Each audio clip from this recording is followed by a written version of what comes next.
काटना नहीं। और पति का फर्ज है उसके माँ बाप का आदर करना, पति का फर्ज है उसको भी सम्मान देना, चार लोगों में कभी अपशब्द ना कहना, ये पति का भी फर्ज। कौन फर्ज अदा कर रहा है? कर्ज अदा करना सरल है पर फर्ज निभाना कठिन हो गया।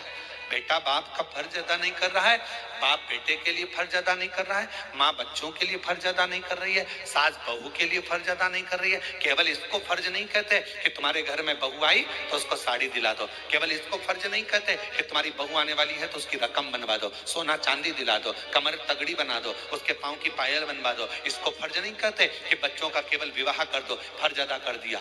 एक सास का सबसे बड़ा फर्ज होता है कि उसके घर में जब बहू प्रवेश कर रही है तो उसके मन में यह भाव होना चाहिए कि मेरे अंदर जितने संस्कार हैं, जितना मैं अच्छा कर सकती हूँ, मेरे अंदर मेरे माँ बाप ने जो संस्कार देकर भेजे हैं, मेरी बहू को कुछ भी नहीं आता होगा तो भी मरने से पहले मैं उसको पूरे संस्कार देकर जाऊंगी।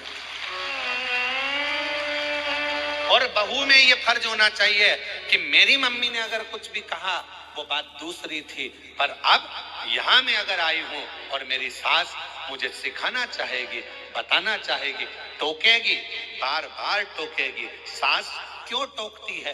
क्योंकि उसने अपना बुढ़ापा ऐसे ही नहीं निकाल दिया, बहुत धक्के खाकर जिंदगी निकाली है।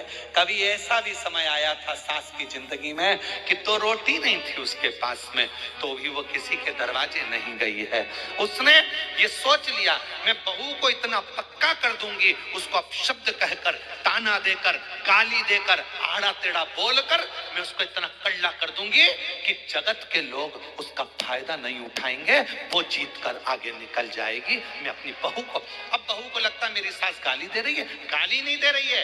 अगर मिट्टी का बर्तन बनाना है तो मिट्टी को कूटना पड़ेगा, पत्थर की मूर्ति बनाना है तो उस पर हथौड़ी चलाना पड़ेगी, और बहू को श्रेष्ठ बनाना है तो सास की गाली खाना पड़ेगी।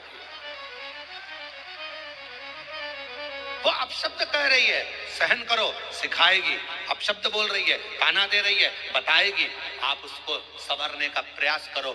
जो पत्थर मूर्ति बनाते समय चोट सहन नहीं करता, वो जमीन पर लगता है, तुम्हारे घर के ओटले पर रखता है, तुम्हारे घर के फर्श में लगता है। और जो मार्बल पीटा जाता है और जो तराशते समय टूटता नहीं है, वो मंदिर में पूजन करता है, उस पत्थर की पूजन होती है, मूर्ति बनती है। पत्थर वही है, एक ही खदान का निकला जो तुम्हारे घर में लगा, एक ही खदान का निकला जो मंदिर में पूजा रहा है। पत्थर